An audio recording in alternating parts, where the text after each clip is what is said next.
नमस्कार, सुप्रभात। आप देख रहे हैं खबर दिल्ली और समय हो चला है दिल्ली की 25 बड़ी खबरों को जानने का। इससे पहले यदि आप वीडियो को लाइक नहीं किए हैं तो लाइक कर दीजिए और चैनल को सब्सक्राइब कर लीजिए। तो आइए एक नजर डालते हैं 25 बड़ी खबरों पर फटाफट अंदाज में। दिल्ली के लोगों के लिए खुशखबरी, 26,000 इलेक्ट्रिक व्हीकल मालिकों को मिलेगी सब्सिडी। जान लीजिए पूरा प्रोसेस। दिल्ली में इलेक्ट्रिक व्हीकल मालिकों के लिए अच्छी खबर है। सरकार दिसंबर से करीब 26,800 इलेक्ट्रिक व्हीकल मालिकों की बाकी सब्सिडी राशि जारी करेगी। परिवहन विभाग पर इन वाहन मालिकों की लगभग 42 करोड़ 50 लाख रुपए की सब्सिडी बकाया है। इलेक्ट्रिक वाहन नीति को अगले साल तक बढ़ाने के बाद भी लंबे समय से इन मालिकों को सब्सिडी जारी नहीं की जा रही थी। अधिकारियों का कहना है कि अब सारी तैयारियां पूरी हो चुकी है और जल्द ही अंतिम मंजूरी के लिए फाइल सरकार के पास भेजी जाएगी। दिल्ली के झुग्गी वासियों को मिलेगी बड़ी राहत। रेखा गुप्ता सरकार इस योजना से जोड़ेगी गरीब परिवार। दिल्ली में प्रदूषण कम करने और गरीब परिवारों को राहत देने के लिए राज्य सरकार ने एक अहम कदम उठाया है। मुख्यमंत्री रेखा गुप्ता ने घोषणा की है कि अब राजधानी की झुग्गियों में रहने वाले परिवारों को प्रधानमंत्री उज्ज्वला योजना से जोड़ा जाएगा।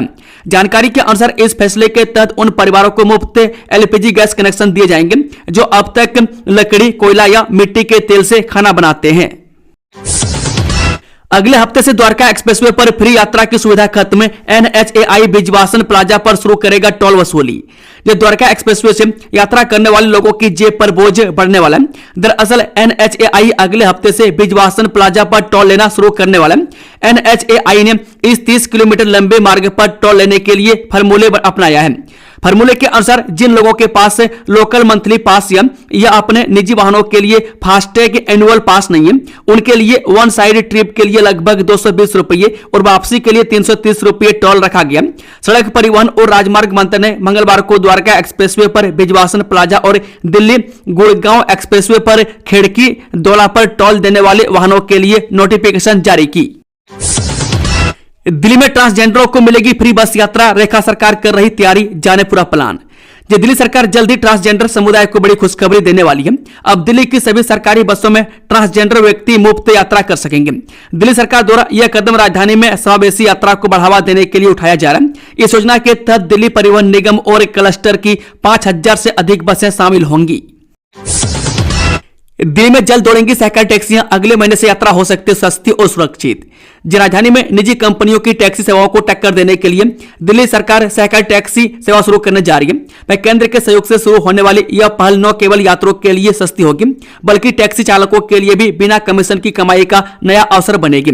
योजना के लिए भारत टैक्सी नाम से ऐप बनाया जा रहा है जो सब्सक्रिप्शन मॉडल पर चलेगा, यानी सेवा प्रदाता कोई कमीशन नहीं लेगा और टैक्सी चालकों को किराए से होने वाली पूरी कमाई अपने पास रखने की अनुमति होगी। इससे यात्रियों को भी सस्ते किराए का लाभ मिलेगा। उम्मीद है कि नवंबर के आखिर तक भारत टैक्सी मोबाइल ऐप सभी मोबाइल प्लेटफॉर्म पर आ जाएगा और दिल्ली में गाड़ियां सड़कों पर उतर जाएंगी।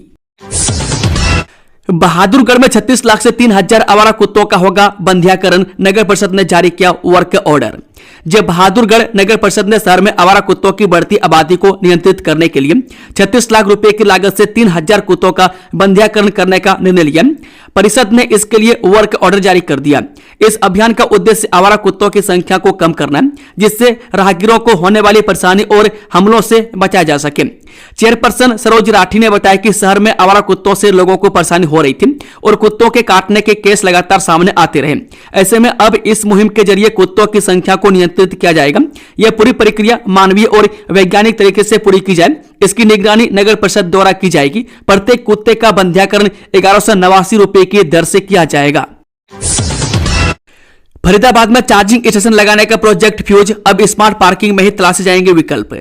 फरीदाबाद में चार्जिंग स्टेशन लगाने की योजना फ्यूज होने के बाद नगर निगम अब स्मार्ट पार्किंग स्थलों में ही चार्जिंग स्टेशन स्थापित करने की संभावना पर विचार कर रहा है।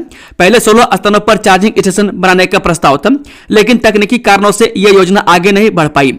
अब स्मार्ट पार्किंग स्थलों में उपयुक्त स्थानों की तलाश जारी है।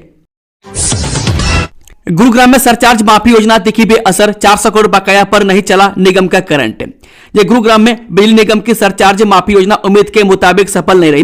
400 करोड़ रुपए के बकाये में से केवल 13 करोड़ रुपए ही वसूल हो पाए। अधिकारियों का कहना है कि जागरूकता ही कमी के कारण वसूली कम हुई।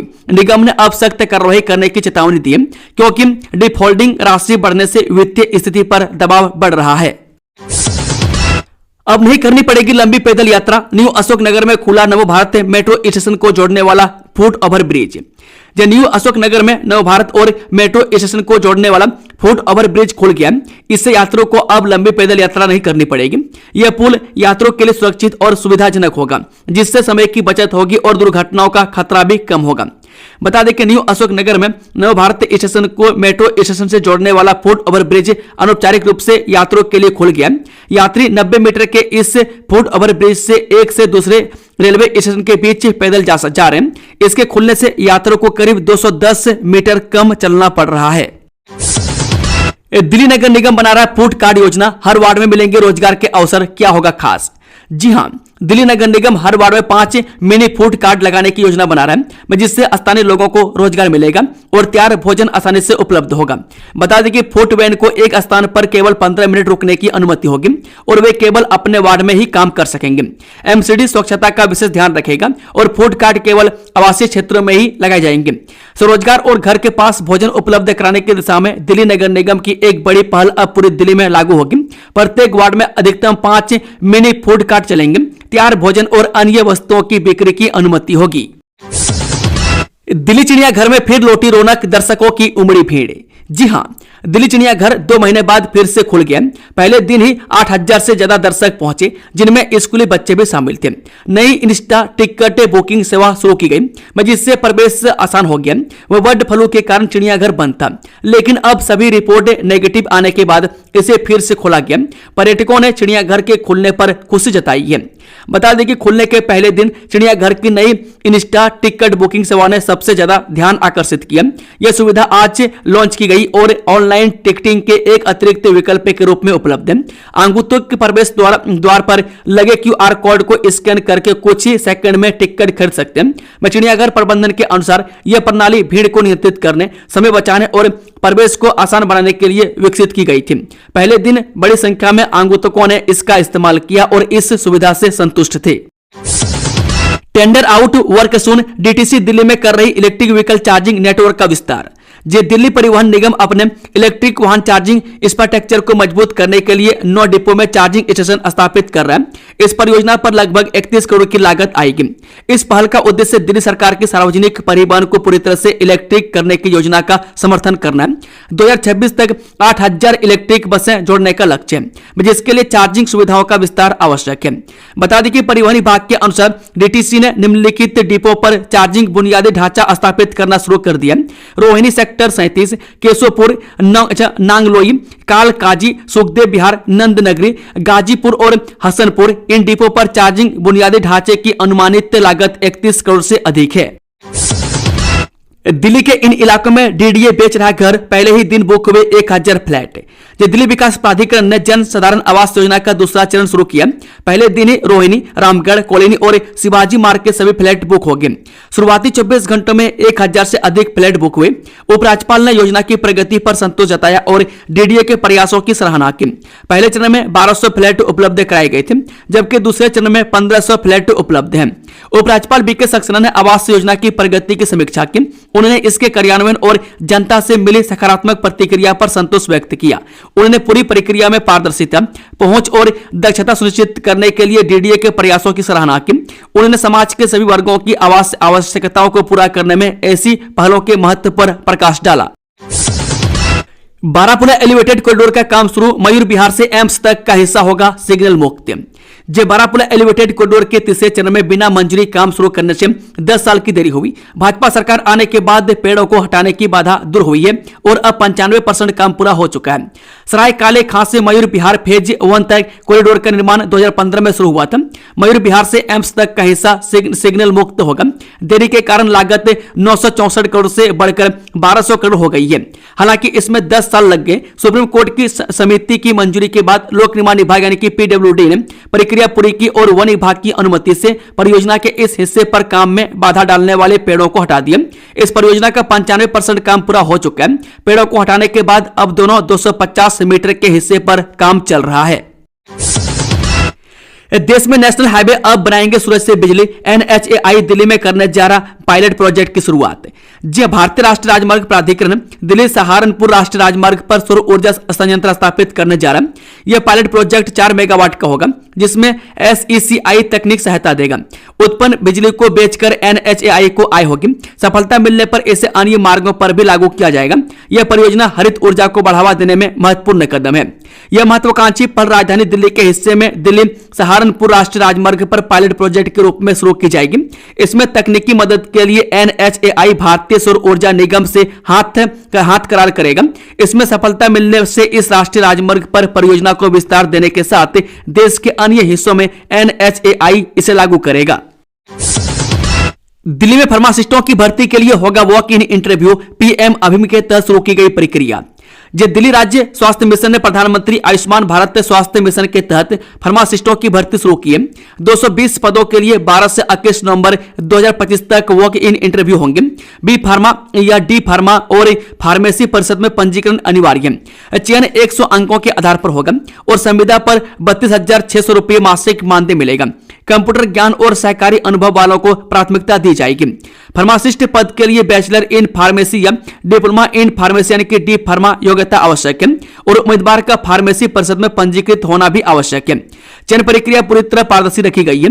उम्मीदवारों का मूल्यांकन कुल 100 अंकों के आधार पर किया जाएगा, जिसमें शैक्षणिक योग्यता, अनुभव और साक्षात्कार प्रदर्शन शामिल होगा। इंटरफेस प्रक्रिया से की जाएगी CM श्री स्कूलों में शिक्षकों की भर्ती। दिल्ली सरकार ने जारी किया शेड्यूल। शिक्षा निदेशालय ने CM श्री स्कूलों में शिक्षकों के खाली पद भरने के लिए इंटरफेस प्रक्रिया का शेड्यूल जारी किया। दिल्ली सरकार के स्कूलों के शिक्षक हस्तांतरण के लिए आवेदन कर सकते हैं। इंटरफेस 11 और 12 नवंबर को होगा। शिक्षकों को समय से 15 मिनट पहले पहुंचना होगा। यह प्रक्रिया हर साल आयोजित की जाती है ताकि स्कूलों में बेहतर शिक्षकों की नियुक्ति हो सके। बता दें कि इंटरफेस 11 और 12 नवंबर को CM श्री स्कूल में आयोजित किया जाएगा। 11 नवंबर को TGT शिक्षकों के लिए इंटरफेस होगा, जबकि 12 नवंबर को PGT, PRT और अन्य श्रेणियों के शिक्षकों के लिए प्रक्रिया आयोजित की जाएगी। दोनों दिन प्रक्रिया सुबह 10 बजे से शुरू होगी। महिला वकील से रेप में सीनियर एडवोकेट की अग्रिम जमानत रद्द। हाईकोर्ट ने 2 जजों की जांच के भी दिए आदेश। दिल्ली हाईकोर्ट ने 2 जजों के खिलाफ प्रशासनिक जांच के आदेश दिए। दोनों जजों पर एक महिला वकील द्वारा 51 वर्षीय एक सीनियर वकील पर दर्ज कराए गए रेप केस में अपने आरोप वापस लेने का दबाव डालने का आरोप है। इसके साथ ही हाईकोर्ट ने दुष्कर्म के आरोपी वकील की अग्रिम जमानत रद्द कर दी थी। दिल्ली हाईकोर्ट ने शुक्रवार को 2 जजों के खिलाफ प्रशासनिक जांच के आदेश दिए। दोनों जजों पर एक महिला वकील द्वारा 51 वर्षीय एक सीनियर वकील पर दर्ज कराए गए रेप केस में अपने आरोप वापस लेने का दबाव डालने का आरोप है। इसके साथ ही हाईकोर्ट ने दुष्कर्म के आरोपी वकील की अग्रिम जमानत रद्द कर दी और कहा कि जमानत रद्द करने का एक मुख्य आधार कानूनी प्रक्रिया में दखल देना है। भारत हिंदू ही राष्ट्र है, फरीदाबाद में पदयात्रा में बोले धीरेन्द्र शास्त्री। दिल्ली से वृंदावन के बीच बाबा बागेश्वर धीरेन्द्र शास्त्री की सनातन हिंदू एकता पदयात्रा का आज तीसरा दिन है। इस दौरान पदयात्रा फरीदाबाद पहुंची। इस मौके पर श्रद्धालुओं की भारी भीड़ भी उमड़ रही है। दिल्ली से वृंदावन के बीच बाबा बागेश्वर धीरेन्द्र शास्त्री की सनातन हिंदू एकता पदयात्रा का कल तीसरा दिन था। इस दौरान पदयात्रा फरीदाबाद पहुंची। इस मौके पर श्रद्धालुओं की भारी भीड़ भी उमड़ रही है। वहीं पदयात्रा के दौरान धीरेन्द्र शास्त्री ने एक बार फिर हिंदू राष्ट्र की बात की। उन्होंने कहा, भारत हिंदू राष्ट्र ही है, लोगों के दिलों पर हमें हिंदू राष्ट्र चाहिए। NGT का सख्त निर्देश, पानी में प्रदूषण फैलाने वाले उद्योगों को तुरंत लगाना होगा tracking device. National green tribunal ने यमुना और गंगा में औद्योगिक प्रदूषण रोकने के लिए बड़ा कदम उठाया। NGT ने CPCB और दिल्ली, UP, हरियाणा, बिहार के प्रदूषण नियंत्रण निकायों को निर्देश दिया है कि नियमों का उल्लंघन कर रही सभी औद्योगिक इकाइयों में तुरंत OCEMS लगाए जाए। यानी कि NGT ने रिपोर्ट जमा करने की समय सीमा तय की है और चेतावनी दी है कि उल्लंघन पर सख्त कार्रवाई होगी। दिल्ली एयरपोर्ट के रनवे 10 पर जल्द लागू होगा ILS Cat 1 GPS स्पूकिंग खतरे के बीच DGCA का फैसला। दिल्ली के इंदिरा गांधी अंतर्राष्ट्रीय हवाई अड्डे के ऊपर उड़ने वाले यात्री विमानों को हाल में GPS स्पूकिंग यानी कि GPS स्पूकिंग की समस्या का सामना करना पड़ा। इस स्थिति को देखते हुए अब नागर विमानन महानिदेशालय दिल्ली एयरपोर्ट के मुख्य रनवे 10 या 28 के द्वारका की तरफ यानी कि रनवे 10 पर ILS कैटेगरी 1 यानी कि Cat 1 लैंडिंग सिस्टम को जल्द लागू करने की तैयारी में। जानकारी के अनुसार पहले यह सिस्टम 27 नवंबर से लागू होना था, लेकिन अब इसे इस सप्ताह ही शुरू करने की योजना है। पहले पार्क में बुलाया, फिर मार दी गोली। हत्या की सनसनीखेज वारदात से राजधानी दिल्ली में हड़कंप। जी हां, राजधानी दिल्ली में सनसनीखेज वारदात में एक युवक की गोलियों से भूनकर हत्या कर दी गई। वारदात नंद नगरी थाना क्षेत्र के B1 ब्लॉक स्थित पार्क में शनिवार को हुई। मृतक की पहचान सनी के रूप में हुई है। वारदात के बाद पूरे इलाके में हड़कंप मच गया। मौके पर पहुंची पुलिस ने सबको कब्जे में लेकर जांच शुरू कर दी है। जानकारी के मुताबिक सनी को किसी जानकार व्यक्ति ने पार्क में बुलाया था। मैं जहां पहुंचते ही उसकी गोली मारकर हत्या कर दी गई। आसपास के लोगों ने गोली चलने की आवाज सुनी और तुरंत पुलिस को सूचना दी। लॉरेंस बिश्नोई का बेहद खास गुर्गा गिरफ्तार। अमेरिका से चला रहा था नेटवर्क के। दुनिया भर में कई केस दर्ज। जब भारतीय सुरक्षा एजेंसियों को अंतर्राष्ट्रीय स्तर पर 2 बड़ी सफलता हासिल हुई है। हरियाणा पुलिस और सुरक्षा एजेंसियों ने कुख्यात लॉरेंस बिश्नोई के बेहद खास गुर्गे भानु राणा को अमेरिका से गिरफ्तार कर लिया। इसके अलावा एक और मोस्ट वांटेड पकड़ा गया, जिसका नाम वेंकटेश गर्ग है। इस पर भाजपा नेता की हत्या का आरोप है। मैं दोनों अपराधियों को जल्द भारत प्रत्यार्पित करने की प्रक्रिया शुरू कर दी गई है। सुरक्षा एजेंसियों की ओर से वेंकटेश गर्ग को जॉर्जिया और भानु राणा को अमेरिका से डिपोर्ट कराया जा रहा है। मैं दोनों पर कई देशों में मामले दर्ज हैं। दिल्ली एमसीडी उपचुनाव के लिए आम आदमी पार्टी ने जारी की उम्मीदवारों की लिस्ट। किसे कहां से उतारा। दिल्ली नगर निगम की 12 सीटों पर होने वाले उपचुनाव के लिए आम आदमी पार्टी ने उम्मीदवारों की लिस्ट जारी की है। ये उपचुनाव 30 नवंबर 2025 को होंगे। इन सीटों के लिए वोटों की गिनती 3 दिसंबर को होगी। पार्टी की तरफ से जारी की गई लिस्ट के मुताबिक दक्षिण पुरी से राम स्वरूप कनौजिया को मैदान में उतारा गया। वहीं संगम बिहार ए से श्री अनुज शर्मा को टिकट दिया गया। इसके अलावा ग्रेटर कैलाश से ईशाना गुप्ता, विनोद नगर से गीता रावत को उतारा गया है। वोट चोरी, जंगल राज और विकास, बहुत अच्छा मौका है बिहार के पास। अवध ओझा ने किस ओर किया इशारा। जब बिहार विधानसभा चुनाव को लेकर आम आदमी पार्टी के नेता और जाने माने शिक्षक अवध ओझा ने बड़ा बयान दिया। उन्होंने कहा कि इस बार बिहार के पास खुद को साबित करने का सुनहरा मौका है। उन्होंने कहा कि वोट चोरी, जंगल राज और विकास जैसे मुद्दों के बीच बिहार की जनता अब तय करेगी कि राज्य की दिशा क्या होगी। अवध ओझा ने अपने बयान में जन सुराज के विकास नारे का भी जिक्र किया है। रेड जोन में दिल्ली, कई इलाकों में 400 पार AQI। राजधानी में जहरीली हवा से नहीं मिल रही राहत। जी, राजधानी दिल्ली में नवंबर के दूसरे सप्ताह में भी जहरीली हवा से राहत नहीं मिली है। रविवार को दिल्ली का AQI 399 के आसपास रेड जोन में है, जो बेहद खतरनाक श्रेणी में आता है। मौसम विभाग के मुताबिक आज मौसम साफ रहेगा। सुबह शाम धुंध रहेगी और तापमान न्यूनतम 12 से 16 और अधिकतम 26 से 28 रहने का अनुमान है। हवा बेहद धीमी 3 से 5 किलोमीटर प्रति घंटे की रफ्तार से चलेंगे, जिस कारण वायु प्रदूषण और बढ़ेगा। इसके अलावा बारिश की कोई संभावना नहीं है। रिश्तेदार का कत्ल कर सिर को धड़ से किया अलग। 16 साल बाद दिल्ली पुलिस ने आरोपी को गुजरात से दबोचा। दिल्ली पुलिस की क्राइम ब्रांच ने 16 साल से फरार चल रहे एक कुख्यात अपराधी को गिरफ्तार कर लिया। आरोपी आशिक अली साल 2009 में एक शख्स की बेरहमी से हत्या कर उसका सिर काटकर लाश ठिकाने लगाने के मामले में वांटेड था। उस पर दिल्ली पुलिस ने 25,000 रुपए का इनाम घोषित किया हुआ था। दिल्ली पुलिस के मुताबिक यह पूरा मामला जनकपुरी के पास स्थित थाना बिंदापुर इलाके का 5 जनवरी 2009 को पुलिस को एक लोहे के बक्से में एक व्यक्ति की सिर कटी लाश मिली थी। मृतक की पहचान हरीश चंद उर्फ बबलू के रूप में हुई थी। जांच में सामने आया कि हरीश का अपने रिश्तेदार बनारसी लाल से पैसों का विवाद चल रहा था। इसी विवाद के चलते बनारसी लाल ने अपने साथी आशिक अली के साथ मिलकर उसकी हत्या कर दी थी। दिल्ली कांग्रेस का बड़ा दावा, वोट चोर गद्दी छोड़ को मिला भारी समर्थन। अभियान पर हुए 4,37,000 साइन। दिल्ली कांग्रेस ने राहुल गांधी के वोट चोर गद्दी छोड़ हस्ताक्षर अभियान के तहत 4,37,000 हस्ताक्षर एकत्र करने की घोषणा की है।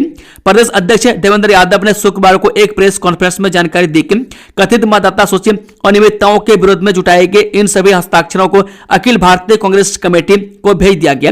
कांग्रेस नेता देवेंद्र यादव ने बताया कि कांग्रेस कार्यकर्ता दिल्ली की 258 ब्लॉक कमेटियों में घर घर जाकर लोगों से मिले। उन्होंने आरोप लगाया कि अभियान के तहत नजफगढ़ में बीजेपी सरकार ने पुलिस बल का प्रयोग किया और उनके समेत सैकड़ों कार्यकर्ताओं को हिरासत में ले लिया गया। यादव ने दावा किया कि इस घटना के बाद जनता का समर्थन और बढ़ गया। उन्होंने चुनाव आयोग की कार्यप्रणाली पर भी सवाल उठाते हुए हरियाणा में बीजेपी का साथ देने का आरोप लगाया। पोल्यूशन के मुद्दे पर इंडिया गेट के पास से जमावड़ा, कर्तव्य पथ बंद, भारी फोर्स तैनात। दिल्ली में एक बार फिर माहौल गर्माता दिख रहा है। मैं इस बार लोग पोल्यूशन के मुद्दे को लेकर इंडिया गेट पर जमा हुए। मैं पुलिस ने भी सुरक्षा बढ़ा दी। कर्तव्य पथ पर्यटकों के लिए बंद कर दिया गया है। बता दें कि राष्ट्रीय राजधानी दिल्ली में एक बार फिर माहौल गरमाने लगा। इस बार पोल्यूशन को लेकर लोग इंडिया गेट पर जमा हुए हैं। पुलिस ने भी सुरक्षा बढ़ा दी है। कर्तव्य पथ पर्यटकों के लिए बंद कर दिया गया। इंडिया गेट पर भारी फोर्स तैनात कर दी गई है। पुलिस बल के साथ अर्धसैनिक बल के जवानों को भी तैनात किया गया है। दोस्तों, खबरों का सिलसिला समाप्त होता है। अगर जानकारी पसंद आई तो वीडियो को लाइक, शेयर, चैनल को सब्सक्राइब जरूर से जरूर कर लें और कमेंट बॉक्स में अपना फीडबैक देना ना भूलें। Thank you, all the best. जय हिंद, जय भारत, वंदे मातरम।